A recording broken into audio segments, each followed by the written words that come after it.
அருட்பெரும் ஜோதி அருட்பெரும் ஜோதி தனிப்பெரும் கருணை அருட்பெரும் ஜோதி.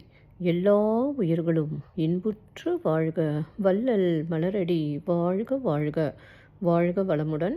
ஆன்மநேய அன்பர்கள் அனைவருக்கும் என் அன்பான வணக்கத்தை தெரிவித்துக் கொள்கிறேன்.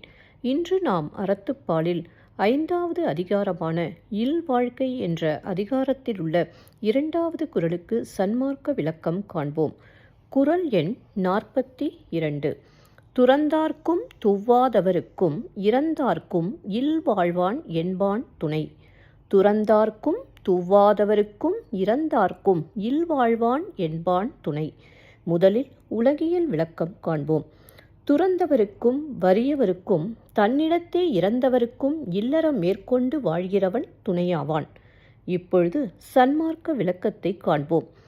எல்லாம் வல்ல பரம்பொருளான அந்த இறைவனை அடைய வேண்டும் என்ற விருப்பத்தினால் இந்த உலகப் பற்றுக்களையெல்லாம் துறந்தவரும் எங்கும் நீக்கமர நிறைந்துள்ள இறைவன் தனக்குள்ளாகவும் இருக்கின்றான் என்ற உண்மை விளக்கம் கிடைக்கப் பெறாமல் திக்கு திசை தெரியாமல் அங்குமிங்கும் இறைவனை தேடி அலைபவரும் இந்த உடலை விட்டு சீவன் பிரியாமல் இருக்கும் பட்சத்தில்தான் இறைவனை உணர்ந்தும் கலந்தும் இன்புற்றும் என்றும் மரணமில்லா பெருவாழ்வில் வாழ்ந்திடலாம் என்ற உண்மை நிலை அறியாமல் தன் இன்னுயிரை விட்டவரும் ஆகிய இந்த 3 நிலையில் இருப்பவர்கள் முதலில் தன்னுள்ளே இருக்கும் ஆன்மா என்று சொல்லப்படுபவனை தனக்குள்ளாக தரிசிக்க வேண்டும்.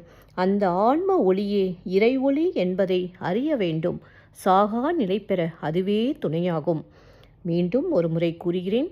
எல்லாம் வல்ல பரம்பொருளான அந்த இறைவனை அடைய வேண்டும் என்ற விருப்பத்தினால் இந்த உலகப் பற்றுக்களையெல்லாம் துறந்தவரும் எங்கும் நீக்கமர நிறைந்துள்ள இறைவன் தனக்குள்ளாகவும் இருக்கின்றான் என்ற உண்மை விளக்கம் கிடைக்கப் பெறாமல் திக்கு திசை தெரியாமல் அங்குமிங்கும் இறைவனை தேடி அலைபவரும் இந்த உடலை விட்டு சீவன் பிரியாமல் இருக்கும் பட்சத்தில்தான் இறைவனை உணர்ந்தும் கலந்தும் இன்புற்றும் என்றும் மரணமில்லா பெருவாழ்வில் வாழ்ந்திடலாம் என்ற உண்மை நிலை அறியாமல் தன் இன்னுயிரை விட்டவரும் ஆகிய இந்த 3 நிலையில் இருப்பவர்கள் முதலில் தன்னுள்ளே இருக்கும் ஆன்மா என்ற சொல்லப்படுபவனை தனக்குள்ளாக தரிசிக்க வேண்டும்.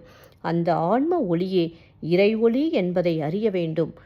சாகா நிலை பெற அதுவே துணையாகும். நன்றி அன்பர்களே.